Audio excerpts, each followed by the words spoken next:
Mr. President, thank you for your patience and thank you for your time today. The world is watching with great anticipation as President Trump addresses the United Nations. Will you be watching or attending? I personally will not be attending. However, probably I will listen to it through television. What do you expect President Trump to say about Iran, about the nuclear agreement? What is important is that the issue of the JCPOA is as an agreement that after years of hard work, and the hard work of 7 countries nonetheless, and the support of tens of countries, including the European Union, this agreement was obtained. This agreement can be beneficial for everyone, for all sides, and alleviate preoccupations and concerns, and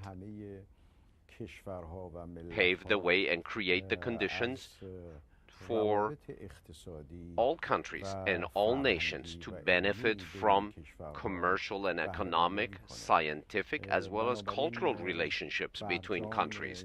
Therefore, the JCPOA is an agreement to everyone's benefit, and Iran is a nation in the region of the Middle East that is destabilized. It is a factor for stability.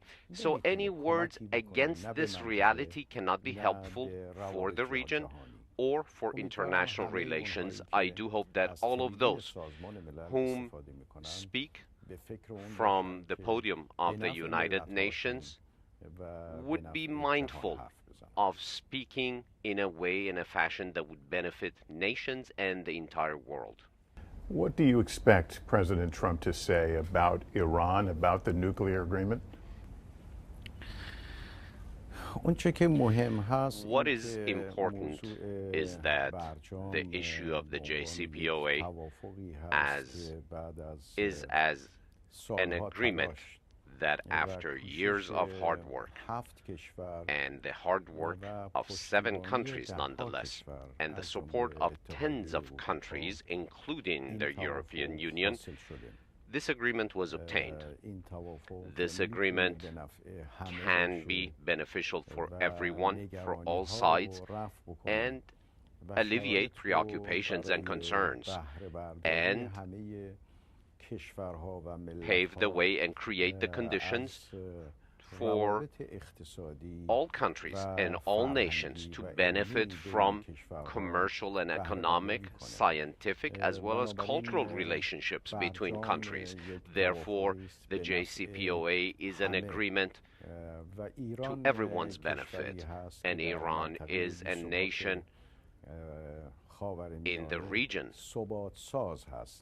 of the Middle East that is destabilized. It is a factor for stability. So any words against this reality cannot be helpful for the region or for international relations. I do hope that all of those whom speak from the podium of the United Nations would be mindful of speaking in a way, in a fashion that would benefit nations and the entire world. You made headlines yesterday by saying the United States will pay a high price if it withdraws from the nuclear agreement. Some might hear a threat in those words. Do you care to clarify what you mean by a high price? In a multilateral agreement which has received the support of the United Nations Security Council, and the core of it is a non-proliferation matter, the exiting of the United States from such an agreement would carry a high cost, meaning that subsequent to such a probable action by the United States of America, no one will trust America again. And there is no higher price to be paid than this, because after such a possible scenario, which country would be willing to sit across the table from the United States of America and talk about international issues? Because the JCPOA was obtained after over 2 years of negotiations and dialogues that included sessions over every single word contained in that agreement. Every word was analyzed many times by countries involved before its ratification. So if the United States were to not adhere to the commitments and trample upon this agreement, this will mean that it will carry with it the lack of subsequent trust from countries towards the United States, because the greatest capital that any country has is trust and credibility. Trust and credibility, but do you also think that there's an economic price that the United States would pay by withdrawing from this treaty? Well, economically, right now the conditions do exist for United States enterprises, American enterprises, and companies and entities. The conditions are very favorable. We see today that many companies from Europe, including France, Belgium, Italy, have come to Iran and are active and are undertaking joint ventures and investments with Iranian entities in the field of petroleum, petrochemicals, gas, water resources, infrastructure, rail transportation, air transportation, and other fields. The Americans can indeed use such an atmosphere to their benefit as well. Now there are important contracts between different airlines in Iran and Boeing, and many of these dialogues and negotiations are almost on the last steps, in the last phases. So purchases by various Iranian airlines from Boeing would benefit the United States of America. Constructive relationships would benefit both nations and the world at large. So above and beyond trust and credibility, better relationships in the region and across the world, more stability in the region, commercial and economic relationships, scientific and cultural relationships between the people, warm relationships, tourism. Why would it be that the United States, the people of the United States, couldn't come to see the historic and the depth of culture that Iran and Persians have to offer? Why is it that Iranians couldn't come to the United States and meet Americans and see what America is about? And I do think that preventing nations and people from getting to know one another, from exchanging information and ideas and science and knowledge and economic activities, it is a loss for the Americans. Those whom in America are called officials and are called decision makers in the government and in the administration, at the very least, they should be focused on the benefit of their own people. So here we say this: will exiting the JCPOA benefit the United States of America, the nation, the people of America? It will certainly not. The existence of the JCPOA, what benefit does it carry? It paves the way and readies the continuation for cultural exchanges, for more exchanges. So the fundamental question is the relationship the way it was being carried forward the last 40 years, has that benefited both nations and both countries or no? We do think that there are better pathways ahead that would benefit both countries and the world at large. If the U.S. withdraws from the JCPOA, that'll leave 6 other countries still in the deal. Would anything change from Iran's perspective? Would Iran continue to abide by the terms of the deal? What other countries in the last few months have announced quite clearly, whether the Russians, the Chinese, or the European Union, all of it consisted of that they will remain committed to the JCPOA, and they have also suggested strongly to the United States of America to remain committed to the JCPOA. So were the United States to exit the JCPOA, it will create, of course, new conditions and framework. And under those new conditions, Iran has the right to make her own choice.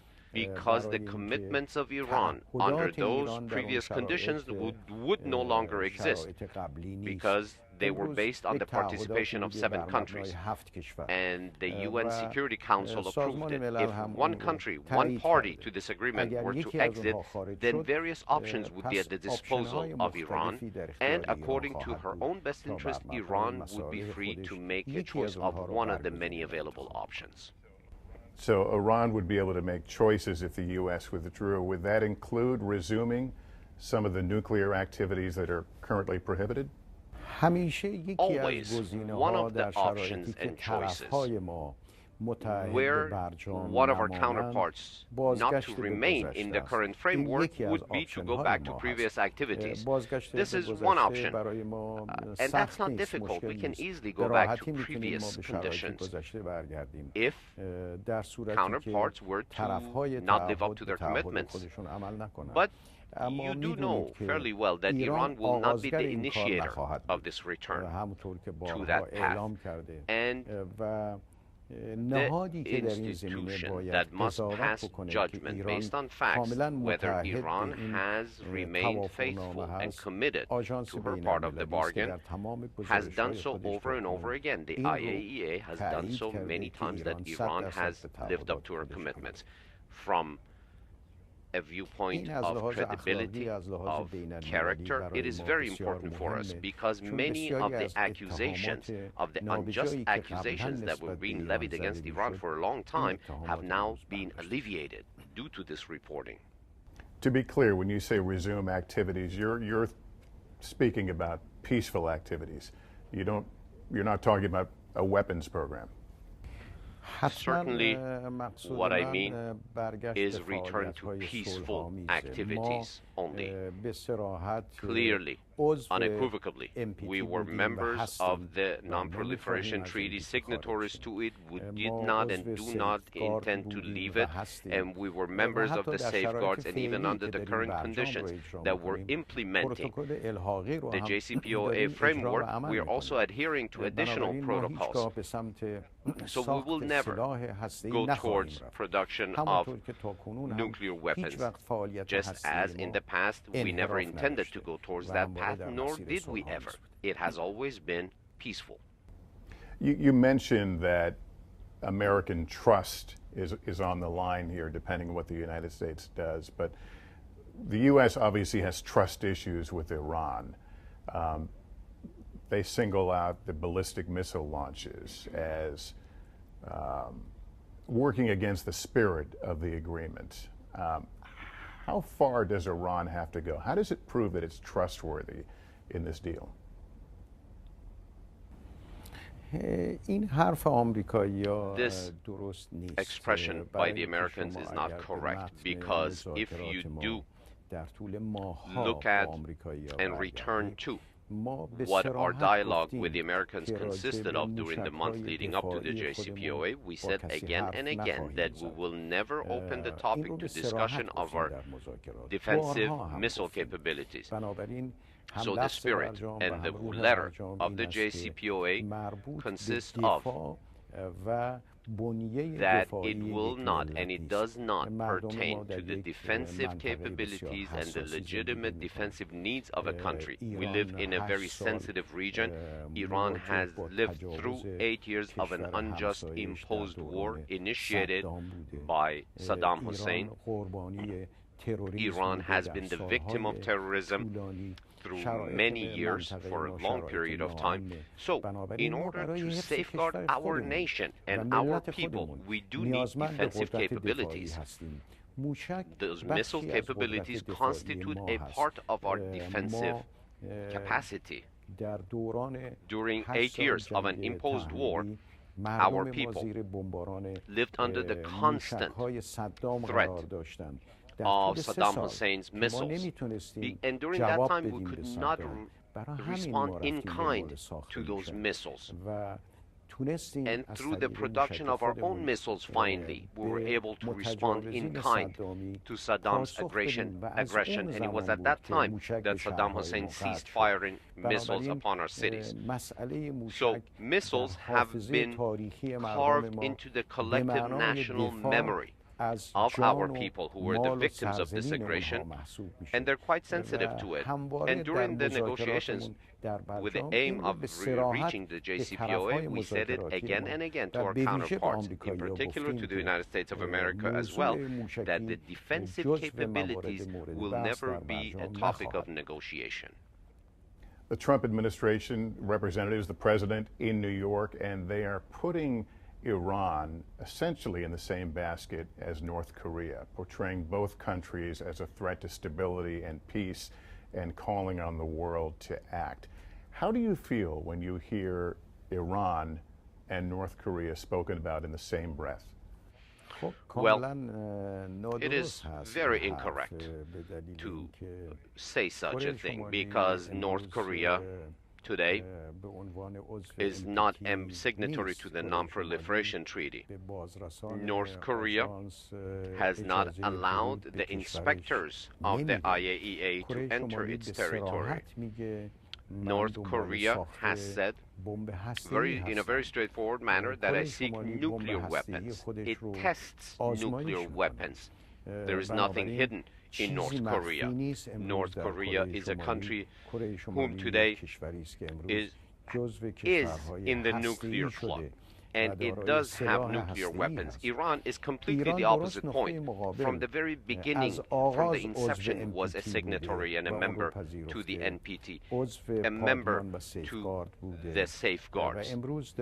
And today, it welcomes on a continuous, ongoing basis the presence of the inspectors of the IAEA. And it collaborates with them. Iran is a country whose supreme leadership has said that the pursuit, the development, or the use of any type of weapons of mass destruction is considered to be unholy and unequivocally forbidden. Therefore, we do not seek such capacities. We never have. We wish to have nuclear energy for peaceful uses, just as today in Iraq, there is collaboration between America, China, and Iran for the completion of the power plant in Iraq. And just as today it is being talked about, the IAEA is giving reports on a continuous basis about Iran. So putting Iran and North Korea in the same sentence, in the same breath, it is only intended to deviate the thought of people from the path of that which is true. It is against good character, it is absolutely incorrect, and it shows, it further underlines the fact that we must be responsible to bring the truth to the people. I am curious about your thoughts on North Korea. Iran has diplomatic relations with North Korea. Iran also has significant investment in Asia and certainly a stake in the stability and safety of that region. How do you see the tensions right now between North Korea and the United States, and what are you learning from it? We have announced this openly and clearly and said that we are against the production of nuclear weapons in any country, wherever it may be.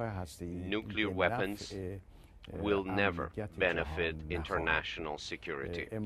Today we are witnessing very clearly that the very issue of nuclear weapons goes against the grain of security. So if we wish to eliminate this threat to security, all of those who possess these weapons must be committed to the Non-Proliferation Treaty. One of the requirements for which is that on a step-by-step basis, those who possess these weapons must move towards a path of disarmament and elimination of these weapons.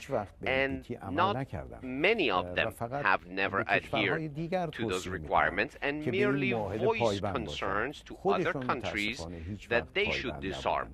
So the security of the Korean Peninsula is very important for us. We have very good relationships with South Korea. We have very good relationships with China as well as Japan.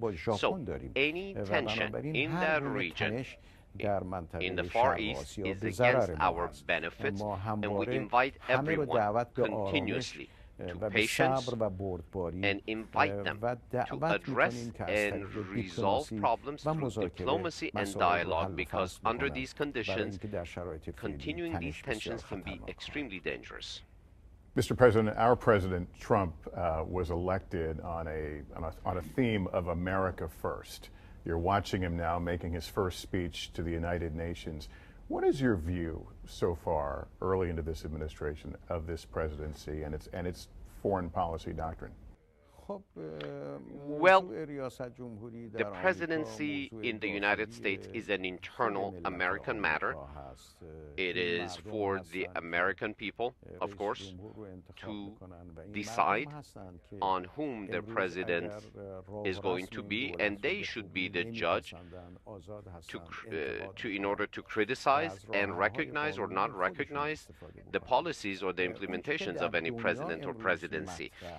What is important in the world today, it doesn't so much matter who the president of the United States is. That, again, is a purview of the United States. But what that administration chooses, how that administration chooses to behave with the world, how this administration chooses to be committed to previous engagements and commitments of America, and in action respect the commitments of the United States of America, that is of utmost importance for the world, because America is an international player, is an important country, because everyone wants to have trust in the future of the United States of America and clearly understand what do they seek, what does the administration seek.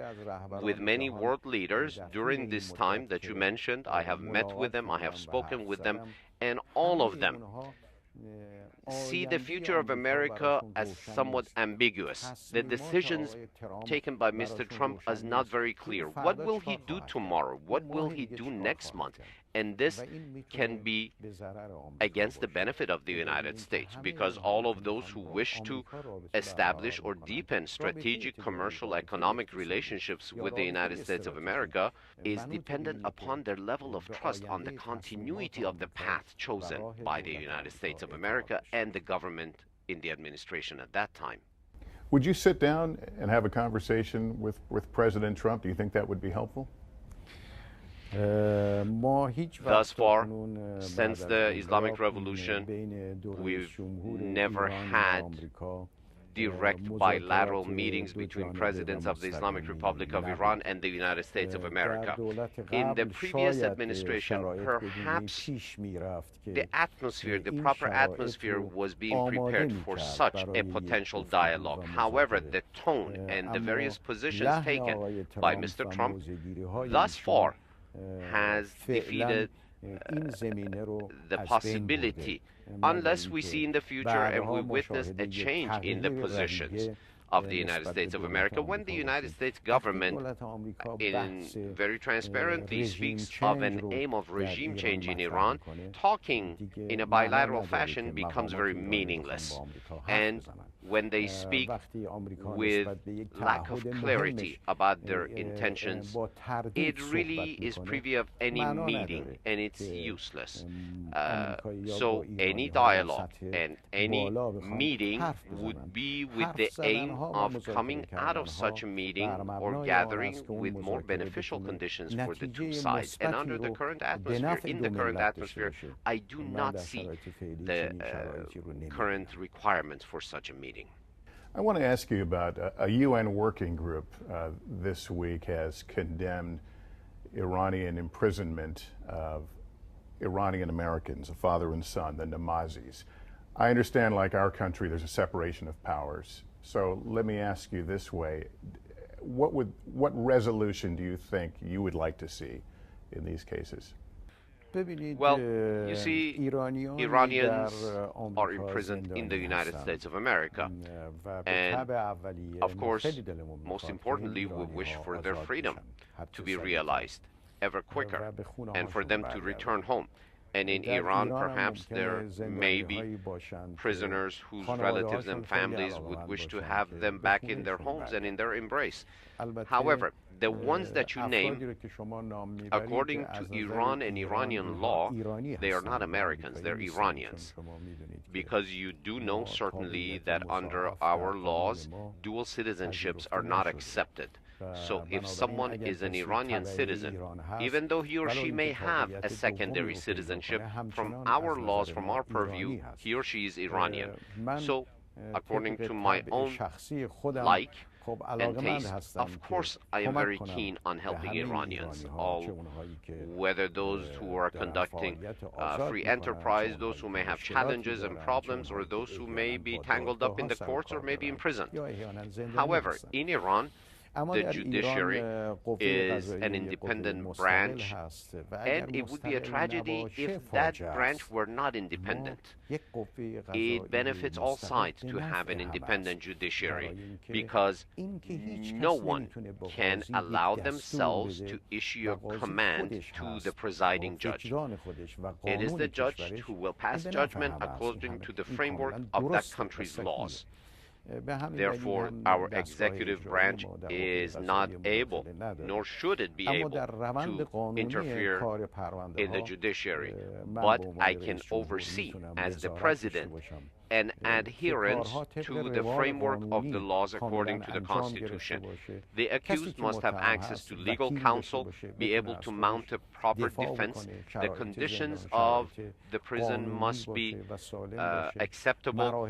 The various steps in court, from the beginning all the way to appeal, must be observed according to the letter of the law, and I am very hopeful that I can, for my part, during this second term of my presidency, adhere to my responsibilities within this framework. If I may ask you a final question regarding Syria, it's a country that Iran is a strong supporter of. President Trump has backed away from the idea of regime change. I'm just curious what your view of post-ISIS Syria will be, assuming that ISIS is defeated as a threat there. What do you think the future of Syria is? Today, the situation in Syria has improved over the past. Many of the cities under the tentacles of Daesh, ISIS, have been freed. Daesh no longer enjoys the privileged position it had in Syria or in Iraq. So if anyone thinks that from this point forward, ISIS or Daesh is a great power that will be able to confront legitimate governments and armed forces, that mindset is weakening on a daily basis, even though we still have a long path to go until the ultimate and resolute defeat of terrorism. But today's conditions in Syria are much better compared to the past. Now our efforts are focused on the ceasefire that we have realized in Syria. It can be sustained, and it is an effort that Iran, Russia, and Turkey realized in result of the Astana meeting, and it must continue. We wish for peace to return to Syria, the terrorists to be completely defeated, and conditions in Syria for a peaceful and stable life, and a return of those driven from their homes. Millions, you know, today are living in tents, in camps, and outside of their countries and even the region. So we must create the conditions, pave the way for all of them to come back. Many of them have lost their homes. We must render the appropriate aid and assistance for a return to a dignified life. So, and of course, next to that, in parallel with that, the conditions must be favorable, made favorable for proper elections, for a new constitution for Syria, and it will be in need of a leadership or leaders whom are chosen directly by the vote of the people.